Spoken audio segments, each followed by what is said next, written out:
This is Chosen. My name is Jonathan Clark. We've talked in previous episodes about building authority, borrowing audiences, using books as business assets. I've actually got our 47th Amazon best-selling author's book right here. I'm going to do an unboxing video for Richard. This is a very cool book. Just got to number 5 on Amazon, got to number 1 in top new releases. We actually have another book launched today. So look out for Toward the Rainbow, which is getting relaunched today. So we talked about all that kind of stuff, right? We've talked about content marketing. We've talked about fear and limiting beliefs like I'm not ready, rather than thinking, actually, my perspective is valuable, actually showing up, right? More people see your work. More people trust you. Trust creates opportunity. Opportunity changes lives. Because your work only changes lives if people actually discover it, right? If they can't find you, they can't buy from you.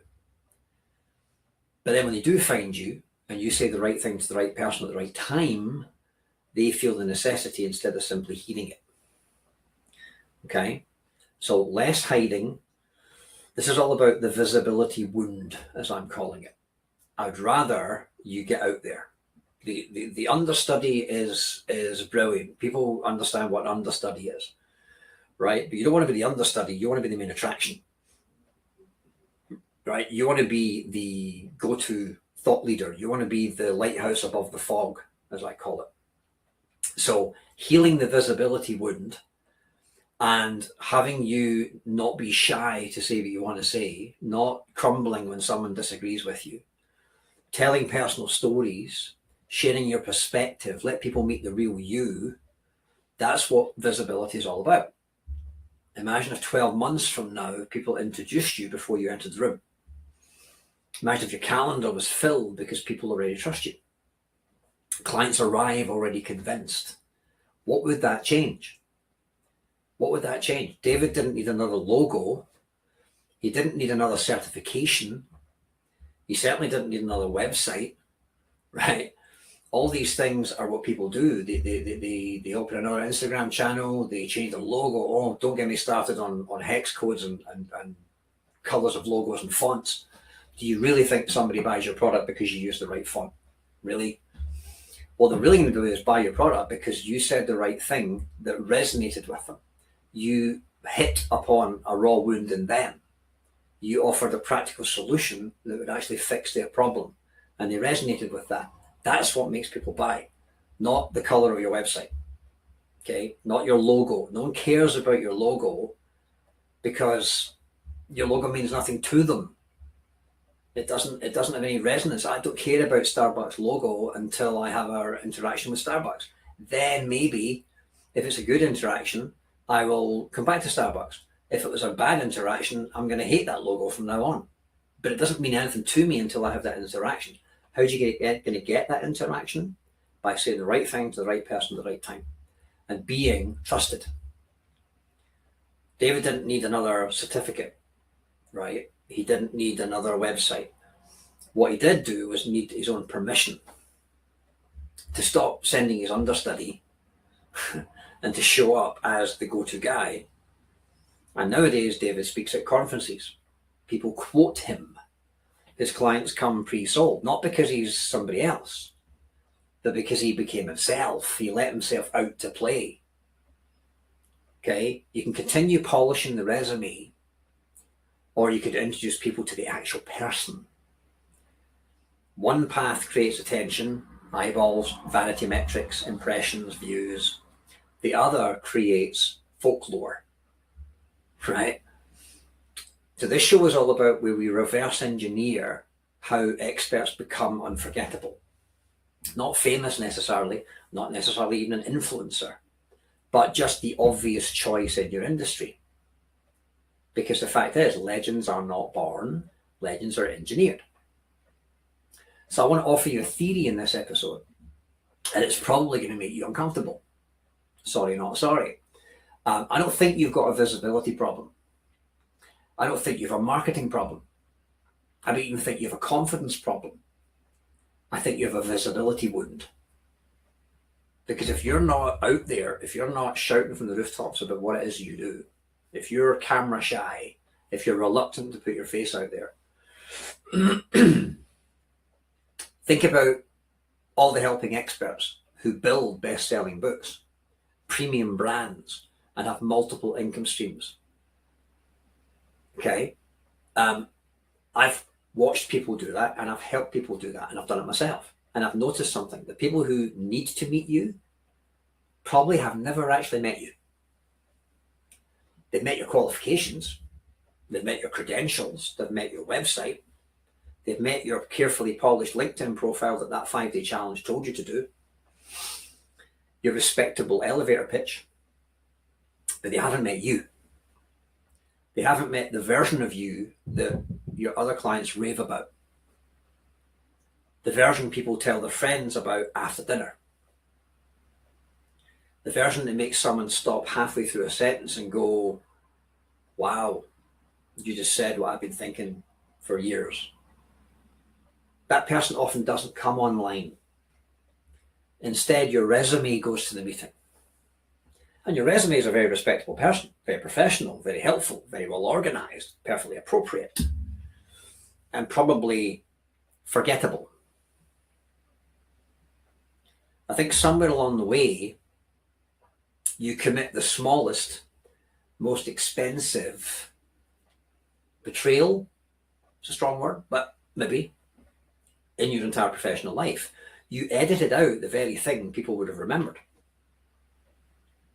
Not because it wasn't valuable, because it felt risky. It felt too opinionated. It felt too personal, too out there, too much. So you rounded off the edges. You softened your language. You removed the risky story. You stopped saying what you really thought, and you became PC. You became palatable. You became professionally acceptable and invisible. You camouflage yourself and you just blended into the background along with all the other people who are doing the same thing. See, none of us are born afraid of being seen. We learn that. Maybe you were told not to show off. Maybe, as I remember, being humiliated by the geography teacher in front of the entire class at probably age, 8. Maybe success, your success, made other people uncomfortable around you. Maybe your ideas were laughed at. Maybe your family taught you to keep your head down. Maybe school rewarded fitting in more than standing out. Whatever happened, your nervous system reached a conclusion. It's better to be invisible, it's safer, and it feels nicer than being rejected. So every time you try to become more visible, your brain quietly whispers, let's not. The visibility wound is clever. It almost never calls itself fear. No. It disguises itself as professionalism. I better get another qualification. I need a better website. I need a new logo. I need more followers. I need to wait until my PDF is perfect. No, you're hiding. And the hardest part, you probably don't even realize you're doing it. And that's what's heartbreaking. Somewhere today, or whatever day we're on, the 7th of August, there's a coach quietly impacting people and making an impression and making an impact and changing lives. There's a consultant who saves a business. There's a therapist who helps someone put themselves back together. There's an author with a cool idea that could change thousands of lives. And they post something and 30 people see it. Half of them are other coaches and consultants. Somebody comments, great post, love your take on this. And the world moves on. Meanwhile, someone with a fraction of the experience, a shard of the same wisdom, and a tiny piece of the integrity gets all the attention. Not because they're better, but because they are more visible. they showed up. The sad fact is, the clients go to the person who markets the best. And very often the people who market the best are complete sharks. The world doesn't always reward the best expert. It rewards the expert that people remember because they were marketed the best. So the gurus tell you to optimize. Optimize your hook, optimize your thumbnail, optimize your captions, optimize your funnel, optimize your algorithm, optimize everything. But nobody has ever fallen in love with optimization. Nobody hires you because your thumbnail looked good. They fall in love with your perspective, with originality, with someone who actually creates an epiphany or an aha or a connection, and now they see the world differently. The goal isn't attention. Attention disappears tomorrow. Do you remember doom scrolling this morning? Do you remember any of it? It disappears like rain on a hot pavement. The goal is recognition and being memorable and being unmistakable. The goal is to create folklore. Followers scroll. Legends outlast that. So imagine going to watch your favourite actor. If you haven't seen the new Spider-Man movie. Oh, superb. Filmed in Glasgow. Part of it filmed in Glasgow. Imagine you go and see your favourite actor in a movie, and the lights go down, and the curtains open, and instead of the lead, the understudy walks on stage. Now they're competent, they're professional, they're technically excellent, but they're not the person everybody came to see.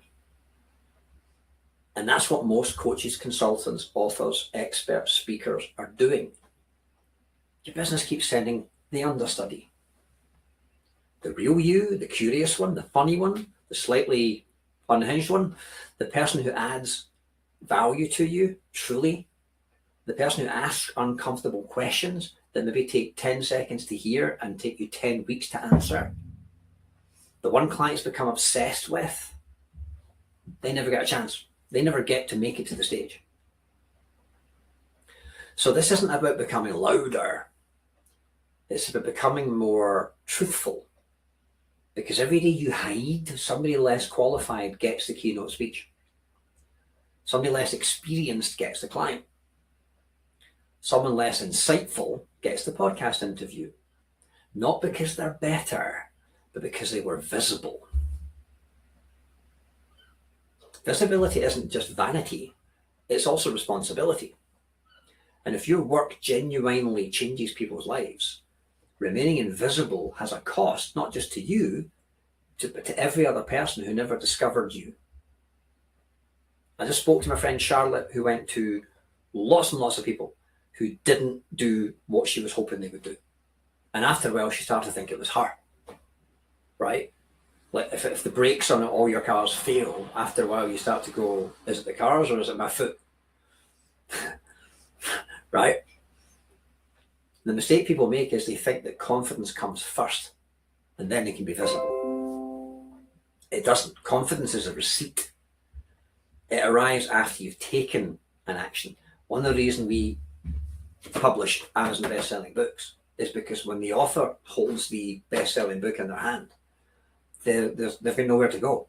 They are now an Amazon best-selling author. Their identity has to shift. It's not optional anymore. You don't heal a visibility wound by reading another website or going to another support group. You heal it by surviving the visibility process. One video, going live on YouTube, doing a podcast, writing an article and actually have people read your opinion. One imperfect live stream where you forget to put the camera on at the start. Right? Your nervous system slowly learns, do you know what? I survived and I can do it again. And eventually visibility stops feeling dangerous. It starts feeling natural. And then one day it just becomes part of your identity. So here's my challenge to you this week. Don't try and go viral. Just go visible. Post the opinion you've been sitting on. asked to be a guest on a podcast. Record the video you've been thinking about. Write the article that you've been toying with. Tell the story you want to tell. And stop introducing people to your credentials. Start introducing them to the person behind that. Because the most interesting thing about you is almost certainly the thing that you've been trying hardest to hide. For more than 29 years, I've been obsessed with one question. Why do some brilliant people become unforgettable while others who are just as brilliant are invisible? And I've become convinced that it isn't talent. It isn't intelligence. It isn't luck. The Simon Cowells of the world, the X Factors of the world, the America's Got Talent programs of the world are people being sculpted and molded. Can't use the word groomed anymore, but they're being sculpted and productized and turned into celebrities, but they have a limited shelf life. Somewhere along the journey, some people stop editing themselves into someone administratively acceptable or PC or palatable, and they start becoming unmistakably themselves. Right? That's when people stop buying what they do and start believing who they are. And when an expert becomes the obvious choice, the reputation becomes legacy, and that's when attention becomes folklore. This is Chosen. My name is Jonathan Clark. That was my opinion. Remember, legends are not born, they're engineered.